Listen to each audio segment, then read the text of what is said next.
In this guide, I'm going to show you how you can fix ping and reduce lag here in Locked 2 on Roblox. Before we do get into this guide, make sure to like the video and subscribe to the channel with all notifications on. It really does help with the channel and lets us know that you want more content like this. We'd greatly appreciate it. And if at any point throughout this guide you had any questions, just ask them down in the comment section below and we could help you out further. I'm going to be doing my best to reply to every single comment down there. Now, first things first, you need to check your ping in game. To do this, go ahead and open up the menu by hitting these three little dots, then hit these three little lines, and you need to go into your settings down at the bottom of this left-hand sidebar. Go ahead and navigate over to your graphics section just like so, and you essentially want to reduce your graphics just a little bit. You can do this by changing your visual effects. If they're super high, put them on either medium or low. And then of course, for flow effects, I'd also put that on either medium or low. That's the first thing I change. You can also reduce 3D effects, reduce textures and impact frames, as well as camera shake by just taking those all off. That'll just go ahead and increase your frames and of course, in turn,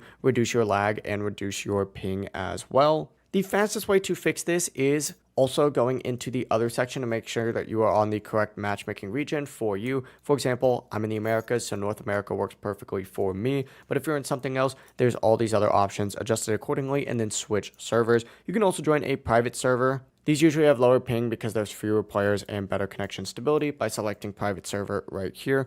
But the process is really as simple as that. You could also try using a wired connection if you don't already have that and close background apps or even restarting your router. But at the end of the day, ping mostly depends on your distance to the server and your connection quality, as well as your quality in game. For graphics, if you have any questions, ask them down in the comment section below and we could help you out further. I'm going to be doing my best to reply to every single comment down there. Before you do leave this guide though, make sure to like the video and subscribe to the channel with all notifications on. It really does help us out and lets us know that you want more content. Have a great rest of your day though. Peace.